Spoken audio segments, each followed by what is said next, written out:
ఏ hi guys, good morning. చెప్పాను కదా తోట కొందాను అనేసి. మళ్ళీ రావడం జరిగింది. ఆ తోటకైతే ఒక 100 కాయలు కావాలని ఆర్డర్ వచ్చింది. అందువల్ల నేనైతే వాళ్ళతో పాటు వచ్చాను. వాళ్ళు విరుచుకుంటున్నారు తోటలో. తోట చూస్తే చాలా ఆనందంగా ఉంది. ఇందులో బాధాకరమైన విషయం ఏంటంటే చాలా జొన్నలు బాగున్నాయి, కానీ కొన్ని జొన్నలు తినేస్తున్నాయి నక్కలు మాట. రోజు నైట్ పూట వచ్చి తినేస్తున్నాయి, ప్రతి రోజు కూడా వచ్చి తినేస్తున్నాయి. అందుకు కొంచెం బాధగా ఉంది.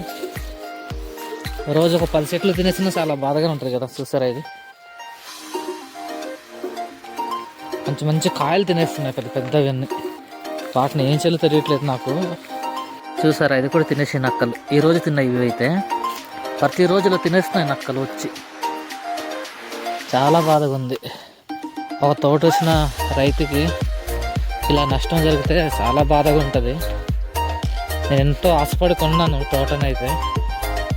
మనుషులైతే ఎవరు విరుచుకోవట్లేదు, కానీ ఇదిగో నక్కలైతే ఇలా తినేస్తున్నాయి ప్రతి రాత్రి. ఖచ్చితంగా అయితే ఉంటే దూరం అయిపోయింది మాకు. ఇది మా ఊరు కాదు, పక్క ఊర్లో కొన్నాను నేను. అందువల్ల నేను వాటిని ఏం చేయలేకపోతున్నాను. ఎంత వీలైతే అంత త్వరగా మొత్తం విరిచేసుకోవడం మంచిది అనుకుంటున్నాను నేనైతే. అందుకనే ఎవరు ఆర్డర్ పెట్టినా సరే లేట్ చేయకుండా ఇచ్చేస్తున్నాను అందరికైతే. ఈరోజు ఒక 100 కాయలు ఆర్డర్ కావాలంటే వచ్చాను, వాళ్ళతో పాటు విరుచుకుంటున్నారు వాళ్ళు.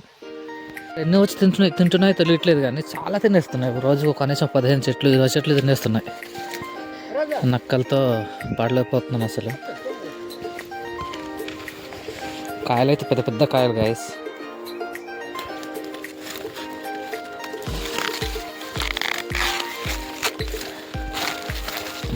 వెళ్ళిపోతున్నాను బాబాయ్. బాబాయ్ ఎన్నాయి సరిపోయిందా? వెళ్ళిపోవచ్చా? చూసారు గాయస్ ఎంత పెద్ద పెద్ద కాయలు. చాలా పెద్ద పెద్ద కాయలు కాస్తుంది అనమాట తోట.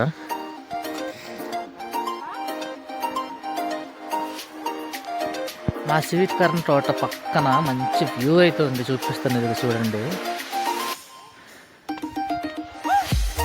చూసారు ఎంత బాగుందో ఆ గడ్డి, ఆ గడ్డ. ఒకే చెట్లో 3 కాయలు కాసింది గాయస్. చూడండి, వెరైటీగా ఉంది కదా.